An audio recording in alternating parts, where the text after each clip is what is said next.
Hey everyone, Producer Dave here. Make sure you check out our new show called How the Tech Are You? As you might have guessed, it's a show about technology. I talk a little bit about content creation using Linux.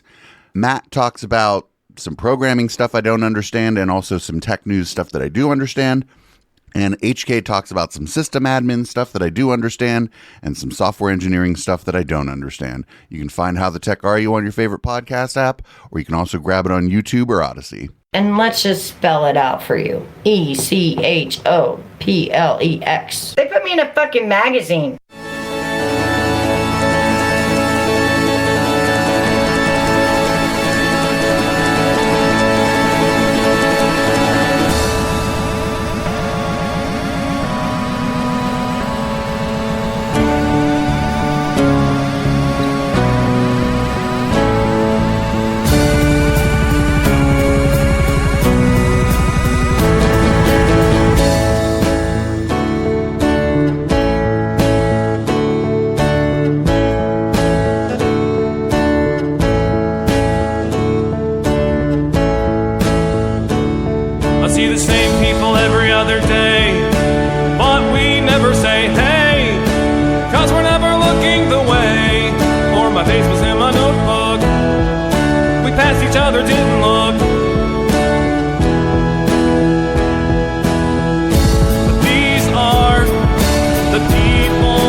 All right, everybody, welcome to Downballot. We do the show live every Tuesday, or most Tuesdays, almost every Tuesday, 7:30 p.m. Pacific, right here at twitch.tv/Echoplex Media. We're also streaming live to Odyssey and DLive, but I don't really like you if you use either of those services to watch live video. I'm just there to counter program against the chuds. I'm Producer Dave, and you can find me on Grindr. And this is the Councilman. You can find me on Twitter at THE_Councilman, otherwise known as Gringo Starkey. So please check me out there and give me a follow. Give me a follow. I could use a few more. I finally got to triple dig, so I'm really excited about that. But I could use a few more followers to, increase my width and my bandwidth. That is, not my width. I got pretty good width going on, if you know what I'm saying. Below the Zoom screen. Anyway, welcome to the show. We do this, as producer Dave said, every other Tuesday and every other Tuesday beyond that. And sometimes we don't do it, but we'll let you know when that happens. We like to look into local derp and local news from the Bay Area here in California, sunny California, which we'll get to in a second. But we absolutely want to hear the local shit going on in your neighborhood, in your neck of the woods. If you're not from the Bay Area, if you love what we're doing, we would love to cover your area and some of the local politicking that's going on there. So please send us links, drop into the Discord and the Bay Area News channel, and give us some of your best shit, and we'll put it on the Downballot docket. But yeah, I'm looking forward to getting into it. I got the window open. I got my beer cracked. I got my bong right over here ready to go. So I feel like I'm ready to, and you reminded me with your water to hydrate. Yeah, so, the water. Yeah. Just real quick, check out all of our shows too. You can just search on your podcast app for Echoplex Media. We have a new show that historian Matt's taking the lead on. It's called How the Tech Are You? It's a technology show. We don't do that live, but we're thinking about ways to incorporate some of that stuff, to do some kind of live stuff with that. We're just not sure what. The show's not long enough to do live, and it happens right before Meltdown Monday, and that handoff would be a big pain in the ass. So we're just, we just don't have enough days. So, I mean, we were already streaming 7 days a week. So if we're going to do a new podcast, it kind of had to not be live. Not looking forward to next Monday having to do that at 5:30. 5:30? It'll still be 100 degrees out probably. My goodness, yeah. It's going to be blazing all week. So please stay hydrated and stay inside if you can. Don't do too many active things. Being told don't do any chores or, gardening or any of that things of those nature. But some people just got to do chores. It's just got to be done. So just be careful when you're doing it. Good trick, by the way, if you live in a city and it's really hot, hop on public transit, ride the transit around for the day. Maybe bring your laptop with you if they got Wi-Fi on the transit, because you can get some work done on there, and that shit will be 68 degrees. I guarantee it. VTA, forget solutions that move you. VTA, you can get your work done. VTA, we have central air conditioning. We have central air, and you can get shit done. VTA, nice. The cars are always 68 degrees. Come on over. VTA, the cars are always going much faster than us, and they get the right of way at the intersection. So ain't that funny? Our first story, we're going to let the news explain. It's fucking hot here. Breaking. Like, it's fucking hot. It's so hot that people are like worried. I'm Marcus Washington. And I'm Chris Sanchez. Laura Garcia is off. Let's get right to our top story this morning, the heat. Yeah, we do have team coverage for you. Our Bob Riddell, he is tracking the spare the air alert that is now in effect. But first, let's head over to meteorologist Carrie Hall, because Carrie, you're tracking just how hot. Look like he's on fire. Yeah, and these temperatures are going up quickly around the Bay Area going into late morning into the afternoon. But we also will have concerns of high levels of exhaust and ozone, making it unhealthy, especially in the East Bay and the South Bay. So you do want to make sure that you're catching public transit or trying to do whatever you can to reduce those ozone and exhaust emissions around the Bay Area today. But take a look at how hot it's going to be. This air really doesn't mix out when you get high pressure, and it just pushes all those pollutants down to the earth as we head toward 102 degrees in Livermore today and 105 in Fairfield. Now, Bob Riddell's out live with more on that Spare the Air Alert Day, and you're in one of those spots. Hey, the air's really bad. Why don't you go outside and do a news report on it for us? Bob's looks like his pants are on fire, like his shoes. It's just going to spread while he does his report. Like he's uplit pretty badly. It's going to be reaching the triple digits. You are correct. Good morning to you, Carrie. And as you mentioned, the Bay Area Air Quality Management has issued the Spare the Air Day, which means that they would like, if you could, to really avoid getting in that car today. If you please walk to work, bike, carpool, take public transit, whatever it is that you do to get into the office, because they want to reduce the level of ozone, the level of smog that will be produced by those cars, because the district's predicting that the smog created by the cars and the hot temperatures combined will make the air very unhealthy to breathe, especially for people with underlying lung conditions. The district writes that bad air can trigger asthma, inflame the lining of the lungs, and worsen bronchitis and emphysema in people. Now, the best time to exercise outside today, of course, is right now in the early morning when the ozone concentrations are reduced. Also, it's much cooler out, obviously. Here in the Tri-Valley, as you mentioned, temps expected to approach 100 degrees in the afternoon. Check with your local county if you need to find place to cool off today. Cooling centers will be open. We know Santa Clara County has already mentioned that they'll be doing that today. This, by the way, is the second Spare the Air Day of 2022. The last one, the first one, was June 10th. At this time last year, we had already had 4 Spare the Air Days. Right now, we're at just 2, today being the second. Reporting live here in Dublin, Bob Riddell, Today in the Bay. I remember last summer was... It was brutal, but I mean, it's no barometer at this weather humor. It's no barometer at this point. You know how many Spare the Air days or how many hot days we're gonna have. Just to say 2 versus 4 at the same time last year. So things have been just happening. What I want to say though is the summer of 2020 when COVID had just hit and every hill around us was on fire, and the world was on fire, right? The streets were on fire. People were out in the streets protesting, and that was largely a liberal and conservative talking point. The leftists knew the streets weren't actually on fire. The dumpsters were on fire in San Jose. At least. Somebody did set a dumpster on fire in San Jose. Critical support to the people who did that. A dumpster. We can rebuild. But I just remember 2 years ago when the hills were on fire. And I had to go to the store, and I was like, well, I'm glad I'm wearing this mask. I wouldn't have thought to wear this mask if not for COVID. And like there was like soot on the ground, and it was fucking terrifying. I was like, is this how the world ends? And is the world going to end while I'm just walking to fucking Safeway? The sky was just, brown or brownish orange, right? Blotting out the sun. Yeah, it was different. It was a different time, and people were in the streets protesting. So it was just very, very challenging time in America. All right, let's move on to winners and losers, where there are no winners, and if there is somebody who happens to win, it's not the person you were hoping wins. But this first story seems to actually be a winner. Well, yes and no. I mean, it depends on which how you're looking at things. But yeah, I think it's a winner. But we'll see if there's any blowback. So. You might have heard vaccines are now available for the little ones. So if you've got like the under 5-year-olds, you'll be able to get a vaccination for them coming up pretty soon.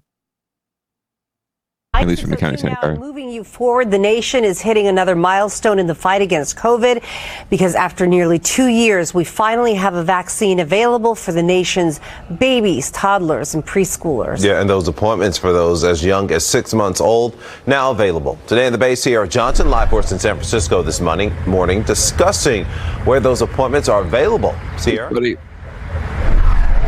Yes, good morning. We'll get to that availability of the appointments in just a minute, but taking a look back, it's been about 1.5 years since we watched that first nurse there in New York get that vaccine, and so much has changed. The availability, the ability to even get those vaccines has really become a lot easier, and now we've expanded it to include some of our youngest Americans. Folks as old as just a few months are now able to get that vaccine. In terms of that availability, a lot of those shots will be administered by pediatricians. For many, that's the safest way, and a lot of those retailers do not support vaccinating, or are not able to rather vaccinate folks at that young age. So a little about the vaccines for those 5 years and younger. It is important to note the age groups are given 2 vaccination options. Pfizer vaccine is given in 3 doses, the Moderna in 2. Side effects include headache, fever, and fatigue. Again, the vaccines are safe for children as young as 6 months. According to the California Department of Public Health, that means 2.2 million more children will now be able to receive the COVID-19 vaccine in our state. And this morning on the Today Show, Savannah Guthrie spoke with someone from the COVID-19 White House response team on the rollout of the vaccines for our youngest Americans and how COVID has impacted them before the availability of those shots. Take a listen. So we know that some number of kids do end up getting sick from COVID, unfortunately. We've had tens of thousands of children get hospitalized, including tens of thousands in the age group of 6 months to 5 years that just became eligible. And these vaccines are exceedingly safe. And that's the biggest message that these vaccines have been given to millions and millions of kids. Very, very safe. So again, those vaccinations are available for children as young as 6 months. That really covers the whole gamut of folks in our country with this latest edition of this vaccine. We're live in San Francisco. Sierra Johnson for Today in the Bay. But what about them 0 to 6 monthers? What about them? What about the new? What about the unborn? They'll be fine. They'll get the vaccine in 6 months, right? Well, what about the rights of the unborn? I mean, they have rights too. Yeah, I don't know. That's not my call. I mean, yeah, but this is definitely a winner in general. More vaccines, more availability, definitely a winner. Sure that there'll still be some hesitancy from parents out there and from other folks who are already hesitant. But I think anyone who's on board with the vaccines is going to jump in line and make sure that they get their kids vaccinated, because a lot of summer camps and a lot of other school groups and other things like that and programs are requiring vaccines now. So it's good to have. And I think that there's going to be like a lot of vaccine hesitancy for the children among people who aren't parents of the children. I think the vaccine hesitancy about the children will be more about the grift. It'll be more about like Brett Weinstein, RFK Jr., and all the usual suspects who don't have kids under 5.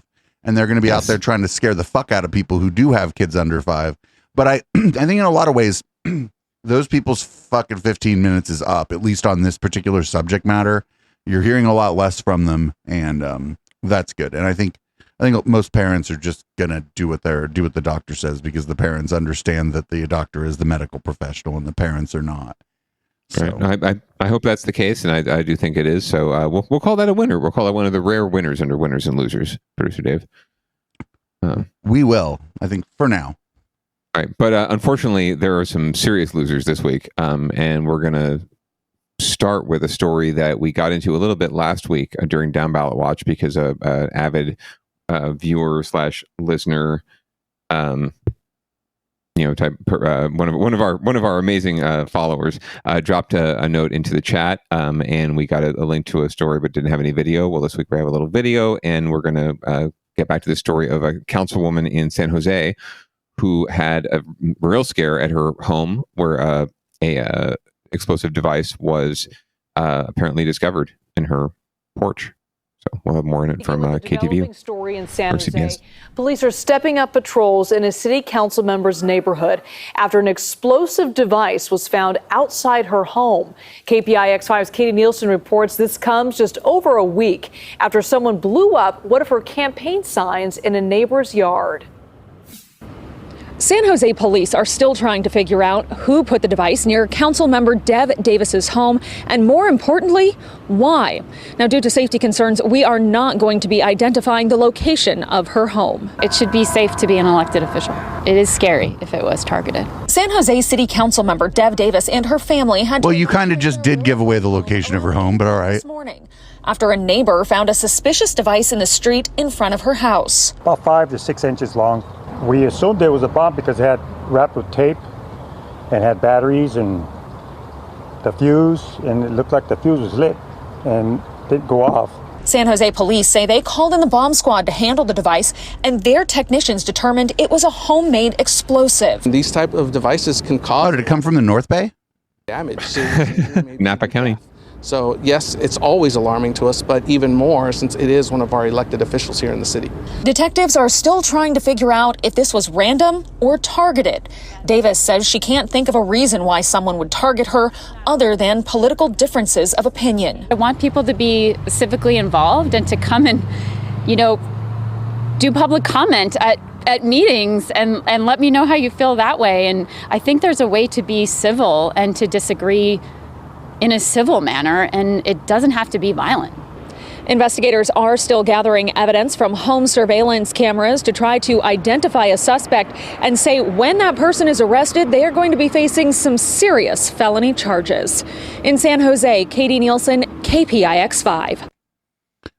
So it's hard to kind of tell what was going on there because it was in the street. At first it was like in a bush near her place, then it was on her porch, and now it's in the street. And I don't think the news was lying or anything. I just think that when we first got it, it was brand new. And so the information was not perfect.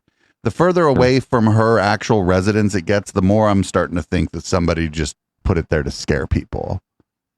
Yeah, I mean, it's a completely different thing if it's on her porch, on her property, on her walkway, right, in her driveway. If it's another thing if it's in the middle of the street. That being said, it is quite random that one of 11 elected officials in the city had this happen in front of their home, right? And I'm not at all saying this is because it's in Tony Willow Glen either. It's North Willow Glen. It's the cut. And this is possible in any neighborhood, and it was probably some dumbass white kid that planted the damn thing. So don't get me wrong. But yeah, it's concerning. It is concerning, in as much as there have been multiple instances of folks from the general public who are not so pleased with where things are going, physically confronting council members, confronting our elected officials, our city officials, our staff. To the point where there are several individuals who have restraining orders against them. And they've come to the individuals' doors because elected officials, if you dig enough or if you look into campaign reports, you can find out where everyone lives, or anyone lives really, and just show up at their door. Mayor Liccardo has had quite a few protests outside his house, right? You'll recall, avid viewers and listener of this show. It's not uncommon. It's not surprising. I don't believe in coincidences, really. So it's disturbing to me that this happened in front anywhere near her house. Right. And I mean, I could see why she would be concerned. I would be concerned too. And I would wonder, and I'm a much less known political figure than her, but if there's a pipe bomb on the street in front of my apartment building, I would wonder. And she has also, it was revealed through this episode, but Dev had received death threats herself during the mayoral race. It had been noted that one of the candidates had received death threats. It turned out it was her. So this is again a little bit more disturbing when you take that into context. So and then Scott Wiener, of course, getting death threats. They all do.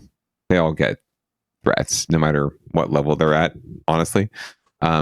If we get them every once in a while in our email, I'm sure every elected official in the country gets them.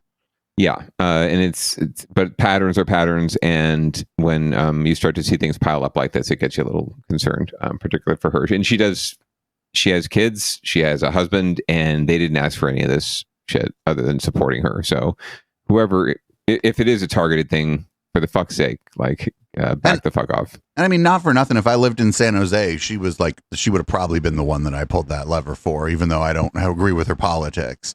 So I think she, her being a woman probably, plays into some of the death threats, because a lot of people are, even if they're not aware that they're misogynists, they're misogynists.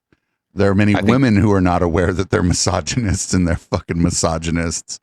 I spend a lot of time on Twitter. I know this. Well, you and the Good Wife could do a whole show on Downballot sometime about that very subject, and I think you would have a full hour. We would definitely be able to fill a full hour, just the two of you chatting about that very topic. About the women who enforce misogyny? Yeah, well, there's just the misogyny in general, and all of our inherent misogyny. So yeah, I think you would really enjoy talking with her about it. I'll mention that to her and see if she's down to do that. She might. I think a lot of people who this is a little off the beaten path, but whatever. Sometimes the show runs a little long. This is a little off the beaten path, but not for nothing. People reinforce things all the time, negative stereotypes and misogyny, racism, sexism, homophobia. I'm sure that I'm not squeaky clean on all that stuff. And what I count on here is that the people who watch my show check me on it. And what I count on not on the show is that the people in my life will check me on it. And that's been the case in the past. It's been a while since anybody's really checked me on any of that stuff. I think when I talked to Benjamin Martin, the chat really checked me on something I said to Benjamin Martin. But that's just the way it goes. We all make mistakes, and just be, people need to be willing to be, corrected on those things. And like I just said, not for nothing, there's a lot of misogyny going on. And I would imagine that all things being equal, the woman candidate is going to receive more of that kind of negative attention if we're going to use a very mild descriptor for it. Yeah, well, and we'll see. We'll learn a lot from the mayor's race, actually, in the runoff in terms of what Cindy Chavez faces, because I think there'll be a lot of misogyny at play in that race as well, whether any of us like it or not. So we'll definitely be following. Yeah, and I'm looking forward to seeing that, because Cindy Chavez would be I think the person who she's running against is a fucking monster. Yeah, I would have to say that early odds on an endorsement for this entity here will probably swing towards the Chavez camp. Because she I don't believe that she's best friends with Peter Thiel. So no, exactly. So it's one of those lesser of two evils for me, but it's definitely a far lesser evil. Yeah. Also, not for nothing, she's a competent politician. So absolutely, and she'll get shit done, and she'll get good shit done. It's just that she helps her friends, and politicians help their friends. That's just how it goes. That's one of the things that I think Dev Davis would have done a lot less of than other people, is helping her friends. Well, she needs to do more of it, frankly, and she needs to have more friends, because a lot of times she ends up as the lone voice on the council for some sort of position that she can't really even defend, and it's just not politically tenable. So she needs to do a little bit more in terms of learning how to politic. I don't know. Cindy Chavez is the ultimate politician. She knows exactly what she's doing. She knows how to get what she wants, and you got to respect that. Like, for me, if I don't agree with them, if they're not like, let's hang all the X group of people or whatever, if it's not something extreme and they just think that their constituents disagree with the rest of the people in the city and they vote the other way, I think that's fine, actually. I think they're representing their constituents. And if they're the lone vote, they're not getting in the way of anything. So it's true. It's more, it's not so much like being it's not so much taking the principled position, although that's how they frame it. Like, she comes from a line of Pierluigi Oliverio, who did the exact same thing, right? He would be the same lone vote. He would talk about his principles. But really, when you're paying attention to the meeting, you find that, at the end of the day, whatever their issue was really getting resolved, or wasn't really that big of an issue. They just decided to be stubborn and keep their vote where it was, right? As opposed to joining the chorus, as it were, right? Or whatever, drinking the Kool-Aid, even though the Kool-Aid sometimes is the right decision. It just so happens that you can walk yourself into traps like that. So, but she framed it that way. She's not in the runoff, and that's yeah, she's not in the runoff. I do look forward to the mayor's race, because like I said, it's like a tech bro versus a Latino woman, and so I believe there's going to be some shit. Yeah, Cindy Chavez, who only uses the accent on Chavez when she runs for office, by the way. Well, I mean, only on the ballot. You got to just let people have it, dude. You got to, you know what I mean? Just let people have their thing. Oh, dude, no, I have no problem with it, dude. I'm not even begrudging it. I think it's good politicking. I'm envious. I'm envious of the political balls, the ganas that it takes to do that, right? To pretty much risk insulting her heritage by not using it more often, right? Only when it's on the ballot, in a very cynical way, and yet to do it because she knows it doesn't matter, right? It's going to get her a win, the win she wants, and I 100% am on board with that as a political hack. I admire it. You go, Cindy Chavez. If I was her spokesperson, I would do exactly what she's doing. Just had to add one on the I. Cindy Chavez. No, that would be, I would get fired. You should be like, now you're patronizing me and everyone who voted for me. You're out of here. She's like, also, you're not really out of here. You're just never talking on the microphone again. I need your dirty tricks. Come to the office tomorrow. But absolutely do not vote for Peter Thiel. Never vote for an ill-fitting empty suit. And all you have to do is listen to the guy for a few seconds. You know what I'm talking about. And he had such promise, but he's like to me, he's like sort of an Anakin Skywalker. He's just gone to the dark side, and there's nothing we can do. We can vote against him, though. Anyway, let's move on. So where's Rodeo? We'll probably find out, but maybe someone from the chat can let us know where the fuck Rodeo School District is. But it's in the Bay Area-ish, because it's on NBC Bay Area, right? And Audrey Assistio is going to tell us more about it. So apparently there's some Pride haters there, and they got caught on camera doing some anti-Pride shit. It is caught on video. A man in the East Bay cutting down a pride flag outside a school district building. So go ahead and take a look at the video here. You see the man cutting down that flag. This happened on Tuesday night outside the John Swett Unified District office in Rodeo. The man also cut down the American flag. District called this act a hate crime. our students made a conscious choice also to raise the pride flag in all of our school sites. They did it with the support of adults and the support of our governing board. And this was an attempt to silence that voice. And we're not going to allow that. And those flags are back up today. You see Yay. help from the fire department. Sheriff's Department is working the case, trying to identify the man in that video. Well, that was rude. I didn't realize he dropped both flags too. God. I think the American flag was collateral damage in his crusade against queer people. 100%. Yeah, no, he was definitely the hate factor is definitely on top of the treasonous factor. Technically, though, you're not. I don't know if there are any federal regulations around the pride flag. I do know that there are federal regulations around the U.S. flag, and you're not allowed to do that. That's a big bad no. So even if they can't get this guy on hate or at least vandalism, right? He's on camera. They can. I think there might be federal charges you can get him for just for the collateral damage. Which honestly, when it comes to really busting people, that's generally how we get him, right? Like Al Capone got busted for tax evasion. This guy will get busted for desecrating the American flag when really he was targeting our LGBTQ community. Yeah, for sure. I don't know. I guess like the flip side of this, and like the way I think that maybe they should just be like, we put the flag back up. We don't care. He just knocked the flag down. He didn't really accomplish anything. This is a small man with a small heart and small feet. Yeah, this is a small man, and he's not going to come knock the flag over again. So, yeah, it was kind of sad actually watching him. Like he cut the cord and then he sort of backs off, and then the flags fall, and he like gets all scared and like runs. I thought he was going to actually like steal the flag so that they couldn't put it back up. That would have been the more prudent crime, I think, if you were going to do crime. But instead he chickens out and walks away. So coward on top of that. And caught on camera. Yeah. The camera is pretty low resolution. It might be pretty difficult to find out who that guy is. Yeah, the John Sweat Unified School District has to invest in some better surveillance gear. That's for I don't know. Maybe somebody knows his walk. Maybe he's a runway model and somebody knows his walk. Right. I'm guessing. It looks like they can get him by face and by build. If they put the APB out there to the community, someone's going to know something. It's just a question of who's going to have the reward. I'm going to look up Rodeo School District. But again, I just feel like maybe because like he didn't even steal it or anything and he just ran away. I feel like maybe they should just be like, well, this dude he didn't even steal the flag. What kind of criminal is this? Like. You know what I'm saying? Like if they would like sort of insult him as like a coward, I feel like it would be like maybe more like just better rhetoric coming out of the like if the school's like, come at me, bro. Like, well, maybe they do that and he comes out and responds, right? Just because he's obviously looking for attention, right?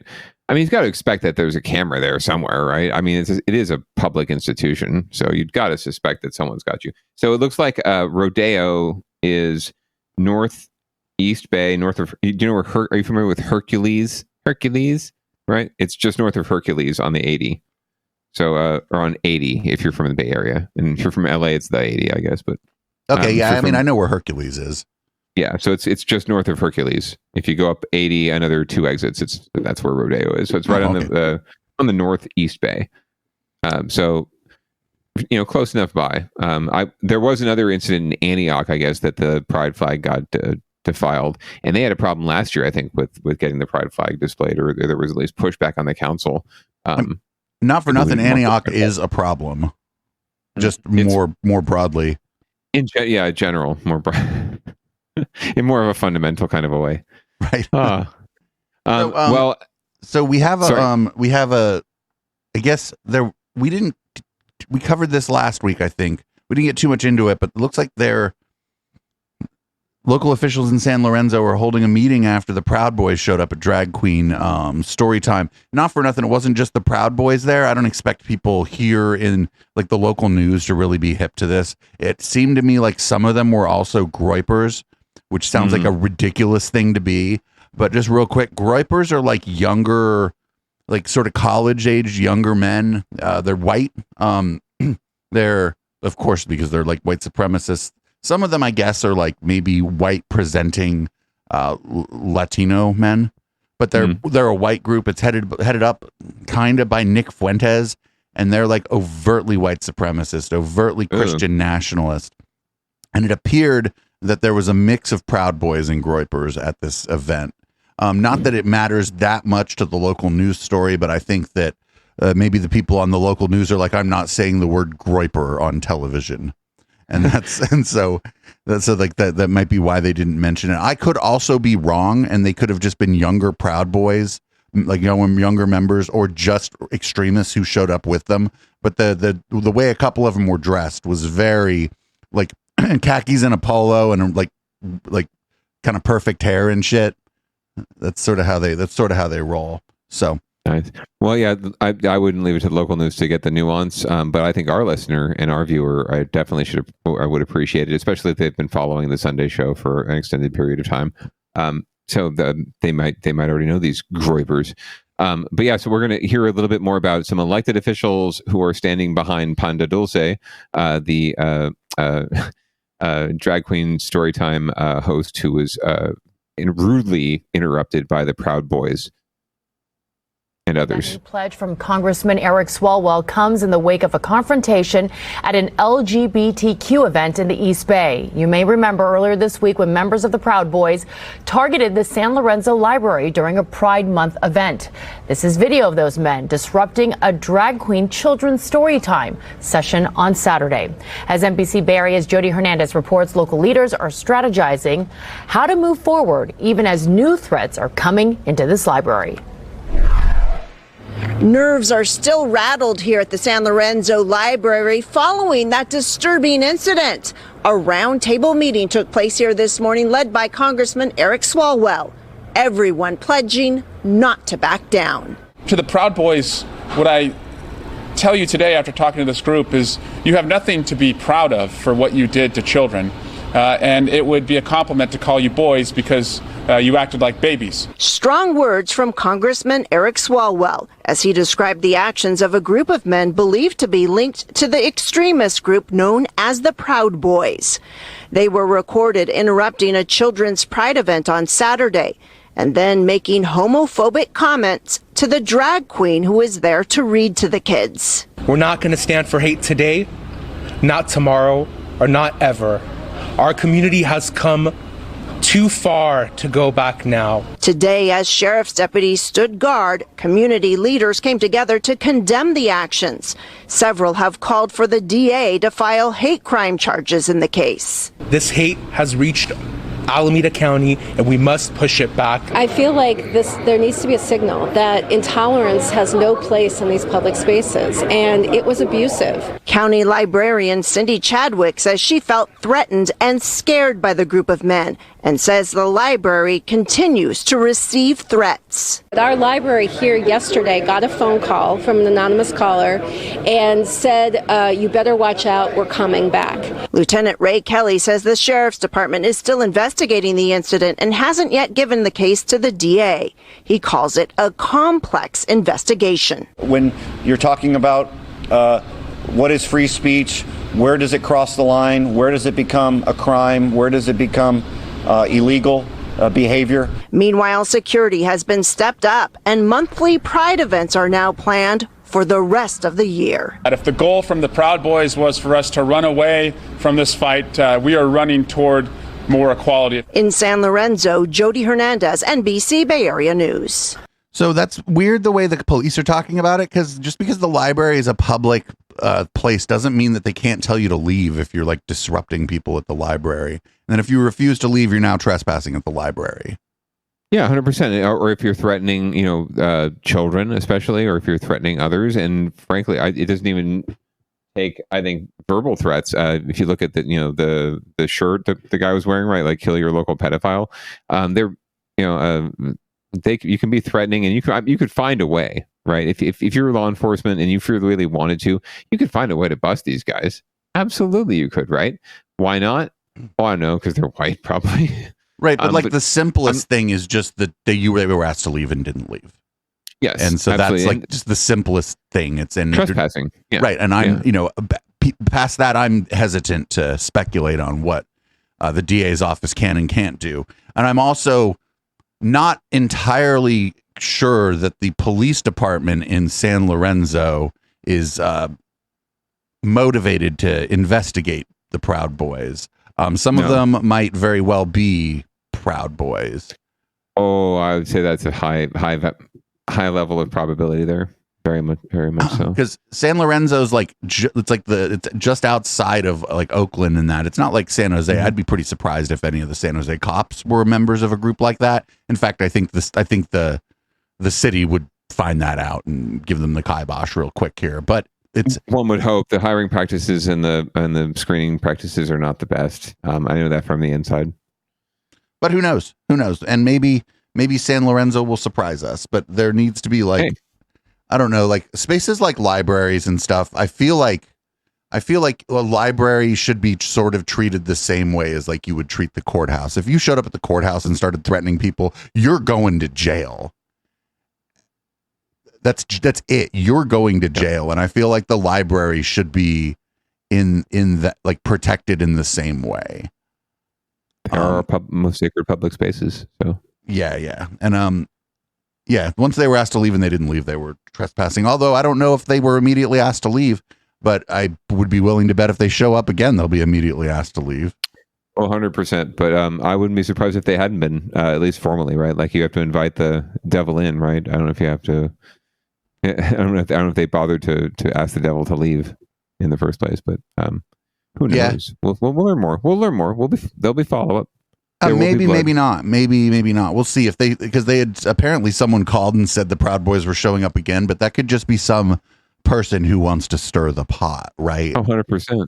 It's just unfortunate that we have to deal with these threats in the first place, right? And you have to take them all seriously, because what are you going to do if one of them does turn out to be true? And like, not for nothing. Get the fuck away from the library, you weirdo. Go there and read a book, you asshole. And why are you interrupting Pan de Dulce too? To just find something else to find another story time to interrupt. Well, speaking of getting your shit together and getting your shit organized, yeah, it's definitely not National Security Advisor test positive. Don't worry. This was seen on San Jose streets the other day. Many of you may have seen it if you're driving around.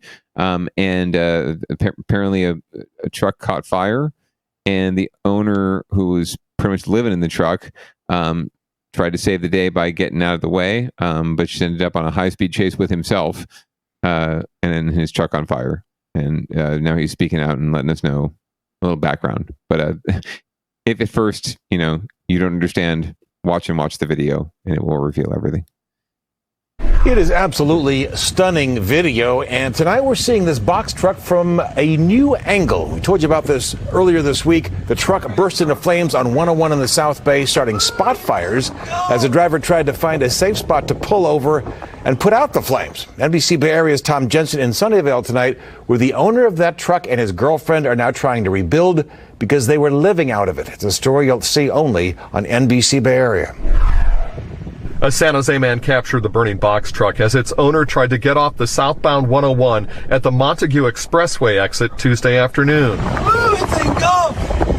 The truck's owner, Mike Luhia, tells NBC Bay Area he couldn't get the fire out, and he worried 2 propane tanks in the box would explode, possibly hurting someone or damaging dozens of vehicles around him on the roadway. Yeah, I was just trying to do the right thing and not get anybody else hurt by it, so I wasn't doing any heroics. I was just trying to get it out of the way. CHP closed the highway for about an hour, and firefighters worked to put out spot fires started by the burning truck. And Luhia sped past a Sunnyvale gas station and down Lafayette Street to an open cement plant lot where more firefighters worked on his truck and spot fires around it. They put those out real quick, and they helped me clean up afterwards, and these guys were fantastic. He says an overheated power system and battery started the fire that torched everything that he and his girlfriend owned. We have nothing now. Nothing. Long term, we have nothing. Again. The couple had been living out of a vehicle but was able to work and save enough money to buy the truck, and after months of work, Mike had finally converted it into the couple's home. He estimates their losses to be between $25,000 and $30,000. And yeah, it was almost complete, and it had a side door, and I was proud of it. It looked good. Yes, it was. He built it to be really nice. The bathroom, everything. but it's all gone. The Red Cross gave the couple a few $100s to help them with short-term needs. Yeah, they're supportive, and it'll get better. And after just one day, nearly $5,000 in donations have poured into a GoFundMe page that was set up to help rebuild their home. In Sunnyvale, Tom Jensen, NBC Bay Area News. That $25,000 is a low number on on that truck too. That truck, if that thing was only 25 grand, that had some miles. We've had to, for sure. I've had to buy trucks like that for my business in the past, and it was painful. North of 25,000. We got one for less, but it was through a friend, and that fucker had some miles. Yeah, and had some miles. They'll go forever, but yeah, that was. I mean, that's a low estimate. Not that probably doesn't even include anything that was inside of the thing. It was just the value of that truck. Yeah, and I want to make it very clear. This is not a get your shit together for the gentleman and his girlfriend who were living in the truck at all. They do not have to get their shit. I mean, they definitely have a lot of shit, unfortunately, they have to deal with now. But this really is just more of a societal thing. We really need to get our shit together in terms of finding places for people to live, so they're not having to convert box trucks to houses with bathrooms and electrical wiring that, of course, is going to short out at some point and cause a fire or some sort of dangerous situation. It's just very good and lucky that he was not caught in this fire, that he did not die, that she did not die in this fire, and that they managed to not hurt anyone else. But yeah, we really need to get our shit together, generally speaking, because this is just sad that this has to happen. I see it every night. We walk in our whatever Tony freaking West San Jose neighborhood, and there's people living in their cars right down the street from our house, and it's we got to do something. Yeah, I mean, I live in what people would call a smart part of town too. I'm not fortunate enough to be a homeowner like the two of you. I am fortunate enough to be a homo, and neither of you are. So like to figure that balances out a little bit. It's even trade. But I see it in my neighborhood too. The unfortunate thing that happens here is that the police don't do anything really to help anybody. You know what they do though? They make sure none of them people are on the strip ever. You show up on that strip and they think you're unhoused. Ooh, the police here are not going to treat you kindly. Yeah, and that's just generally speaking, not when there's like a Super Bowl, right, or some sort of major public event. When they actually have a specific policy that says, you can't be here in these nice parts of town because we have people who are coming to town and they can't possibly know that this is a city and that we have problems, right? As if every city doesn't have the same issues, right? It's just we try to hide them because we're some sort of like a Mayberry RFD suburban community, and we don't want to admit that we have big city problems. But maybe if we did, we might be able to solve them, right? Like, are you familiar with 12-step programs, Producer Dave? Obviously, they're like, kind of cultish, but... Oh, I'm not. No, I would rather people get actual help. But regardless, the first step of almost every program is recognizing that you have a problem. And I think that's certainly something we need to get done pretty soon. Right. Otherwise, But I mean, I would just rather people visit cognitive behavioral specialists and addiction medicine specialists and mental health professionals and people who have qualifications. If they would like to go to group therapy on top of that, then that's up to them. But I don't, a lot of cities, localities, even states shirk off their responsibility to offer help to people onto these organizations that don't really have any requirements for the people in the organizations have any qualifications. And I'm sorry. I didn't mean to imply that everyone should get into these programs. I was just making the analogy just to bring up that the first step, this is more for government and for society, is recognizing that we have a problem. We should send the government to a 12. Yeah, we'll send the government to a 12-step program. That was my point more than anything else. Yeah, again, it was not to impugn on any of these individuals and folks who are out there who are struggling with whatever they're struggling with.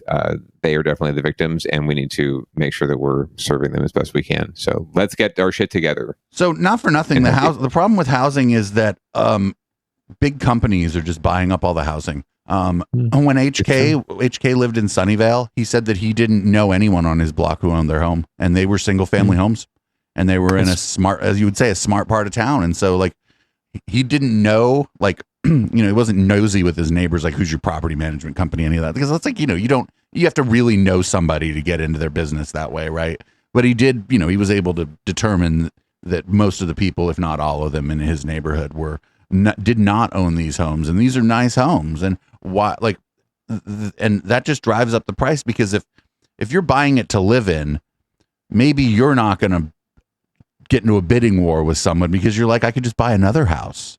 But if you're buying it as an investment opportunity, well, it's just another house, and if you have to pay an extra $300,000 on it, but your return on it over the next 30 or 40 years is far exceeds what you're going to pay for it, then what does a big company care? They just write it off anyway as an expense. Yeah. No, this is certainly an issue. It's one of the factors at play, and it's a factor that cities and municipalities are struggling to wrestle with. How do you deal with that, especially when you talk about multinational corporations, international corporations, and that factor. So it's a big factor, and it just takes political will to address it. So we have to get our shit together again. So please, government, elected officials, respond to the goddamn people and get your shit together. Yeah, because the thing again that was missing from this local news report was even just 30 to 45 seconds on the housing crisis in Santa Clara County. Mm-hmm. The broader issue, the 7,000 people that are homeless in San Jose alone, frankly, or at least Santa Clara County. Up next, we're going to go to Downballot Watch. This is where we kind of take a look at local politics. Specifically, I know this is a political show about local issues, but Downballot Watch is the section where it's usually about the politicians and the city council meetings, elected officials, appointed officials, et cetera, et cetera. And it looks like our first one is they got a new sheriff in town just up to the north of us in San Mateo County. And looks like, I don't know. We'll see. Well, it's sort of reverse misogyny. We'll see. A successful female. California will soon have its first 2 Latina sheriffs, and they will serve in the Bay Area. One is Cristina Corpus, the sheriff-elect in San Mateo County, who overcame a big feat to unseat the incumbent. KTVU's Christina Rendon joins us now. She's live outside the department's headquarters with her story. Christina. Well, Julie, Cristina Corpus tells us that there were a lot of people who told her that there was no way she could pull this off. But here she is, now sheriff-elect in this county. She says she ran a clean, grassroots effort campaign, and she always felt there was a lot of yearning for change here in the county, and change is exactly what she's looking most forward to. Excited. I am overwhelmed. There's a new sheriff in San Mateo County, Cristina Corpus, a Latina who just made history. I'd be the first female sheriff of this county since 1856, since it was established, and I think that says a lot. Corpus is a 21-year law enforcement veteran. She's currently the chief of police in Millbrae and a captain in the San Mateo County Sheriff's Office. She launched her campaign last year against her boss, incumbent Carlos Bolanos. Everyone in the beginning said, there's no way you can do it, and that just really pushed me to work harder. I, had some pushback, a lot of pushback, and I just had to learn how to overcome those obstacles that were put in front of me. And I was determined. Now she's looking ahead at reforms. Corpus wants to change the department's policy on the use of stun guns after the 2018 death of a man named Chinedu Okobi, who was tased several times for jaywalking. Officers did not face charges. Once you are tased once, and I think that's enough. Because when you tase somebody more than that, then there's more of a chance that they would go into excited delirium. Another priority, creating community advisory boards in 3 different parts of the county to get to know the challenges those communities face, and focusing on attracting and hiring more officers. She wants officers to know they're supported when it comes to their mental health, and plans to use mental health crisis professionals to respond to some nonviolent calls. We have to look for people that have the passion, but also have the good hearts, and that are going to do the right thing when they're out in the communities that we serve. At 16, Corpus says she was carjacked at gunpoint, and the officers who helped her treated her with compassion and empathy. That set her on a path toward a career in law enforcement. I realized that there wasn't a lot of women in law enforcement, especially women that look like me, and I wanted to give back. More than 20 years later, the daughter of immigrants from Nicaragua and Mexico is the county's top cop. She joins Sheriff-elect Yesenia Sanchez in Alameda County. Once sworn in, they will be the first 2 Latina sheriffs in California. We did the unthinkable. We unseated incumbents that were part of the status quo that had, a large war chest of money. There's a lot of work to be done, but I'm ready for the challenge.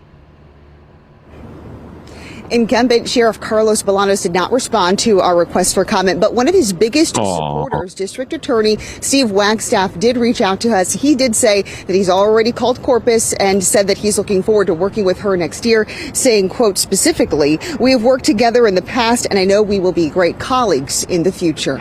Julie? Yeah, she's making history in California and paving the way for others who want to do the same. Christina, thank you. It's nice to win. It's really nice to win. I'm going to say that much. Yeah, we'll have to see. Like there's this sort of notion that just because someone's a woman and a woman of color that they're going to be more progressive than their predecessor. And we'll just have to see. We'll have to see how things shake out. But honestly, we're not going to see because I don't cover San Mateo County politics on this show with you, right? Well, we'll get into it. If there's a problem, and we'll get into it, we will. If there's a controversy or a scandalo, we will definitely find it. And it's yet to be seen. Like, they didn't really get into, she wants change and she wants justice, but she didn't really get into what she was looking for in terms of change. So, it may not be hopey, changey, feel good shit, folks. It might just be, the same old with a little different approach. And again, you're right. At the end of the day, she's still a cop, right? She was chief of police. So in Millbrae. So it's not as though she's coming at this from some sort of public defender, criminal justice reform mentality, right? She's coming at this from a law enforcement mentality. She just, you're right, happens to be Latina. So hopefully that will lead to better policy, better decision making in general, just because of that lived experience. But I don't think it'll be significantly different. So our next story will end up, if we're still doing this show in 2026, we'll probably end up in Get Your Shit Together like every week during 100%. The whole fucking thing. So I debated flipping this and the story about the that ended up under the boxcar. Yeah, go ahead. Sorry. Because this is certainly going to end up in Get Your Shit Together. It looks like the World Cup's going to be hosted in the Bay Area, and I don't understand why anybody wants to host any of these events. You fucking go in and you look at what happened after these events, and these cities and counties and localities and sometimes states put money into it, and it just sucks. It sucks for everyone. It sucks for the people working to put the event on. It sucks for the fucking people that live near the event. It sucks for anybody poor that lives near the event. It even sucks for the middle class that lives near the event. I don't know. The rich person can just be like, well, fuck this. I'm going to go on vacation. Well, the good news is with Levi Stadium, there aren't a whole lot of poor people that live really close by. There are some middle class folks, so they'll probably be pretty pissed. But you're right. You hit the nail on the head. We don't even have to watch the clip, honestly, but it's kind of like a gender reveal party, so it's kind of fun. The Golden Gate City of San Francisco and the Bay Area. The San Francisco Bay Area selected as one of the 11 host cities in the United States for the 2026 World Cup. The matches will bring soccer fans from all around the world. A big win for the community and the local economy. No. KTVU's LaMonica Peters joins us now live from Levi Stadium. And LaMonica, the stadium will be one of the sites to host the games. That's right. Mayor Lisa Gilmore says she wrote a letter back in 2016 asking FIFA to let us host the games here, and now she and the entire city is celebrating the selection. The Golden She and the entire city council of San Francisco and the Bay Area. I'm ecstatic. I'm so excited about it. I'm a soccer mom myself, so but this is not like being a soccer mom, Lisa. And it sounds as though they're saying Santa Clara, California is hosting Santa Clara knows how to host a major sporting event. Levi Stadium is home to the San Francisco 49ers and hosted Super Bowl 50 in 2016.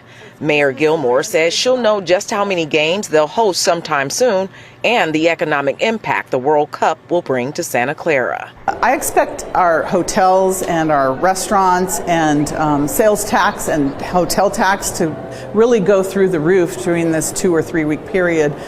Pretty tremendous, probably at least double Super Bowl. Gilmore says more children in Santa Clara play soccer than any other sport, and the games will be the perfect opportunity for them to see their favorite players in person. One soccer fan says the game is slowly becoming more popular in the U.S. So I definitely think it's making strides and getting to what it Soccer has fan. of value in the other places. But definitely, I feel it's one of the best games. So 2 billion soccer fans worldwide. Santa Clara is home to nearly 130,000 people, and Gilmore says residents can expect some streets near Levi Stadium to be temporarily closed during the games. People from all over the world will come to Santa Clara, and that's exactly what soccer fans are looking forward to. The whole city will be pretty much full of football fans, so definitely a great place to be. Now, we'll have to wait until 2026 before we can have the World Cup experience here in Santa Clara. But in the meantime, the mayor says they'll be getting ready for the games. Julie? Just one more thing to cheer about, though. LaMonica, thank you. Yeah, no, I 100% agree with you, Producer Dave, in terms of the impact, economic and otherwise. It just doesn't, it never pencils out for the local community, financially or otherwise, and it's too big of a hassle.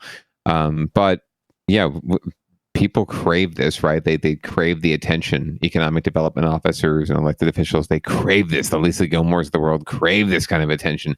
Because it makes them look good, right? And all the buildup. And by the time the thing actually happens, they're probably out of office or they don't have to deal with the fallout. And if they do, it's like people have short attention spans anyway, so it's not that big of a deal. Everyone's just on that sugar high from the event itself. So it's really this craven search for attention more than anything else to be one of the host cities. And you're right. It's almost like a blessing or a burden more than it is a blessing. And if it's a clout chase, everybody's calling it San Francisco. Like all over the world, they're going to call it San Francisco. Yeah, so you're not even getting the clout that you're chasing. Like that's the fucked up part. Like they couldn't even say Silicon Valley or something on the promo.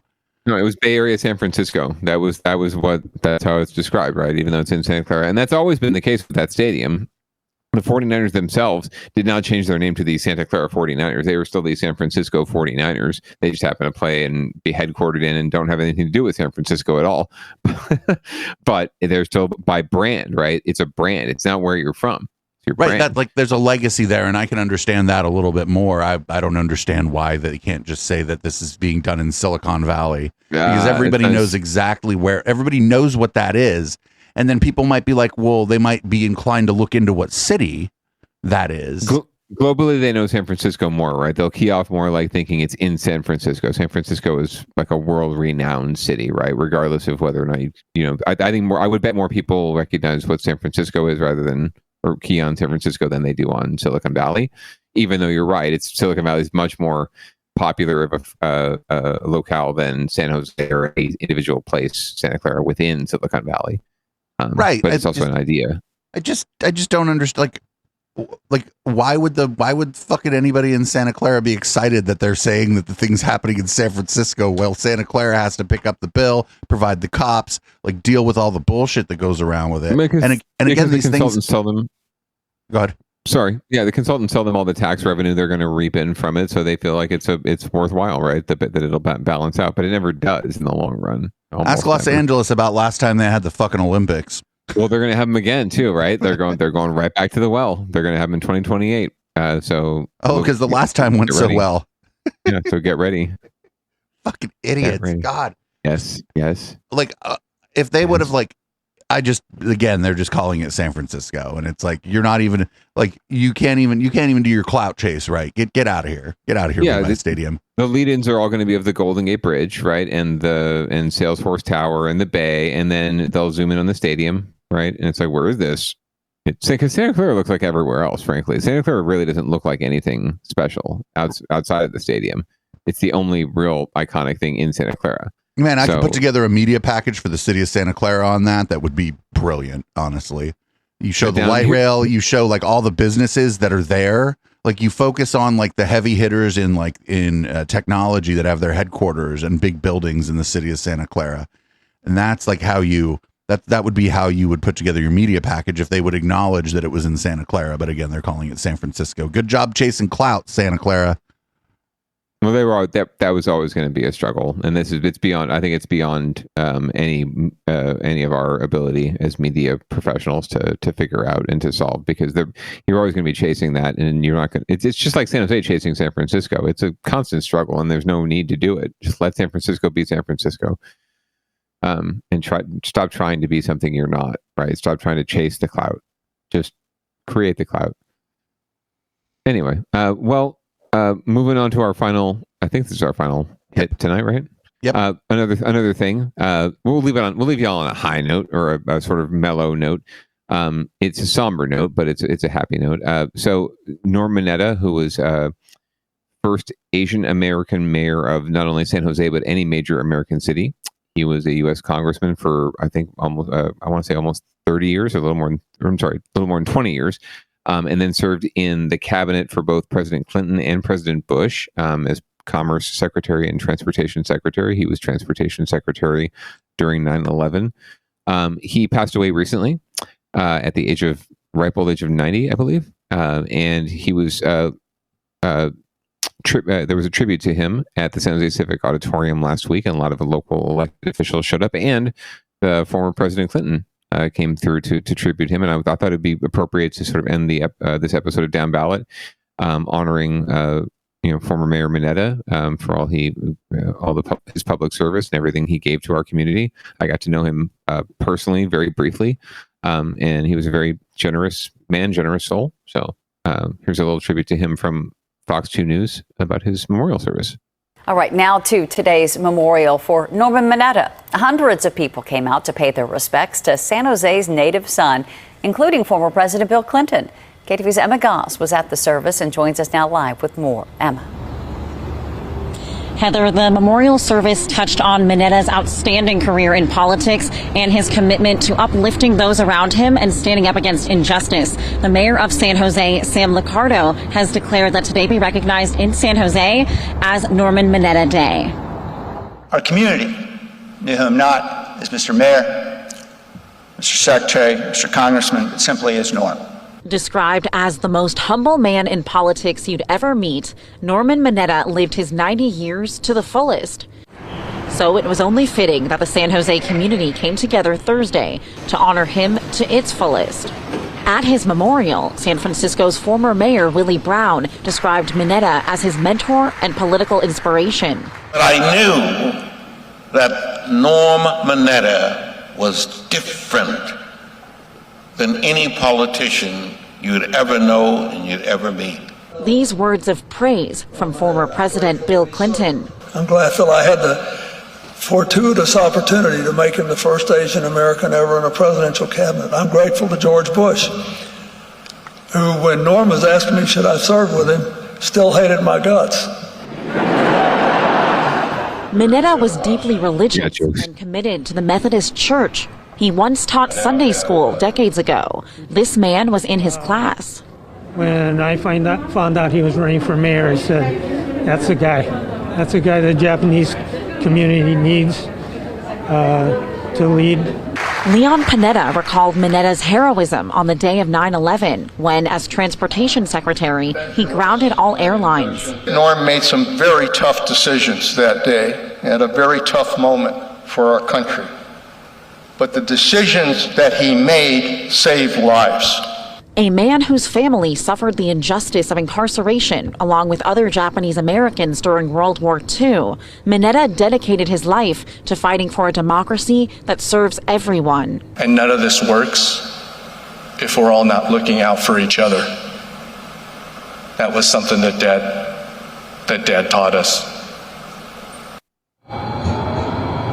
The Mineta family has identified 4 organizations that were deeply important to Norman Mineta and invite the public to make a donation in his memory. We'll have a full list of those organizations on our website, ktvu.com. Heather? It was really nice to hear from his son as well. Such a good and remarkable man. Emma, thank you. So there you go. A life well lived in service to transportation. He loved public transit, Producer Dave, by the way. He was very instrumental in getting funding for light rail in the first place. They named the airport after him, too. They did. He and Rod Diridon, Sr., who was a county supervisor and is the namesake of the train station downtown San Jose, they had a joke between them. It was that Rod revealed during the memorial that the question was asked, is it better to have a train station or an airport named after you? And they were both in their own camps to to the end, to the bitter end. It was their only disagreement. So here's to you, Norm. If we're talking public transit, that train station is public transit. The airport is an airport. So yeah, correct. Even though it's a public airport. But anyway, cheers to you, Norm. Rest in power. 90 years. I only wish all of us could have that long on earth to do good things and to have great memories and experiences. So cheers to you.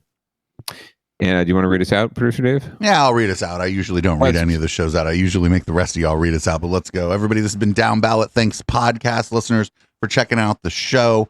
I see some web traffic coming from a few of the different podcast apps from the Down Ballot show, so that's good. Make sure you check out stuff on our website. Follow us on Twitch, twitch.tv/Echoplex Media.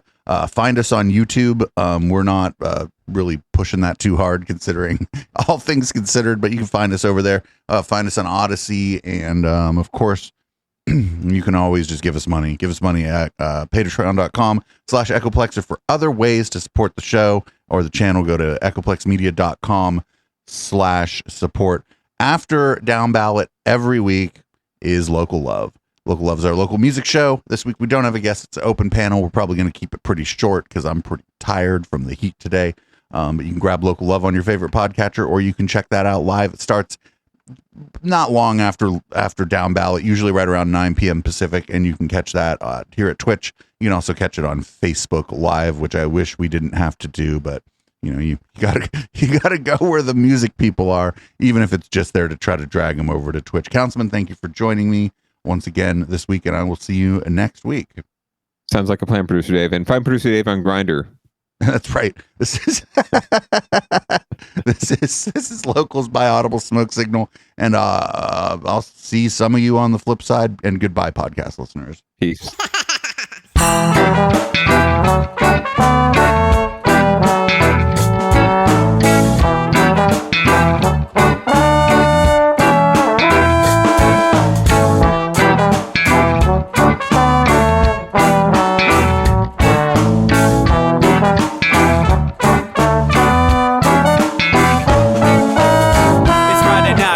Time to get the party started. Pick up my phone just to check and see who's calling. Dress up real nice for the ladies at the bar, and I'm driving in my car just to get to where they are. Here at the local scene is where I plant my feet. It's where I smoke my cigarette and I hold my drink. I look at all my friends, they're all blazing green. Here at the front of the stage waiting for MTV. Where are those guys who's standing next to me with a pipe in his hand ready to blaze for me? About 5 minutes later we're all singing Queen. Now get the fuck up on stage and rock the scene, yeah. We do what we want, and what we want is to jam. So sit back and enjoy the band. We do what we want, and what we want is to jam. So sit back and enjoy the band. Enjoy that band. I turn and head back to the bar for a refill, man, because you know where we are. We're headed out to the car to smoke another one and another one. Now just when the magic starts kicking in, I hear relapse playing, you know it's time to head in. Alright everybody, now it's time to grab a new drink. Spark it if you got it and then pass it to me, yeah. We do what we want, and what we want is to jam. So sit back and enjoy the band. We do what we want to do, and what we want is to jam. So sit back and enjoy the band. Enjoy that band. Last up on the bill for the show tonight is Down and Dirty at 5, so we're headed outside to spark up another joint. Now who's got my lighter? Stoner E, of course, shouldn't you be inside? I'm all up in this bitch, being who I gotta be. I'm fucked up like the U.S. economy. The truth is that I don't think logically. Stoner E take you on a psychedelic odyssey. Now inside motherfuckers is rockin' me, and outside shit we smoke a lot of broccoli. Rocky the roller, yo, that sexy girl be jockin' me. Ain't too drunk to fuck, but I'll probably do it sloppily. We do what we want, what we wanna do, and what we want is to jam. So sit back and enjoy the band. Enjoy the band, enjoy the band. We do what we want, what we wanna do, and what we want is to jam. So sit back and enjoy the band. Yeah, yeah, yeah, yeah. All they say, to hear Bob, we do. Yes, I gotta say, thank you, Bob, we do. Well, Bob Marley said that he liked jamming and he hoped we like jamming too. Well, I gotta say, thank you, Bob, we do. Yes, I gotta say, thank you, Bob, we do. Yeah, we do what we want, and what we want is to jam. So sit back and enjoy the band. We do what we want, and what we wanna do, what we want is to jam. So sit back and enjoy the band. Enjoy that band. We do what we want, what we wanna do, what we want is to jam. So sit back and enjoy the band. Enjoy that band. We do what we want, and what we want is to jam. So sit back and enjoy the band. Yeah, yeah, yeah. Just what we want and enjoy the band. So sit back, just sit back and enjoy the band. We just what we want and enjoy what we want is to jam. So sit back, just sit back with the band. Just what we want and enjoy what we want is to jam. Just sit back with the band. Can't get enough Echoplex and want to keep the conversation going with the hosts and community when we're not live? Then join our Discord server at discord.me/Echoplex. We have text channels, voice channels, meme repositories, and a whole section of screenshots that we don't even remember where they came from. Come join the Now Space on Discord at discord.me/Echoplex.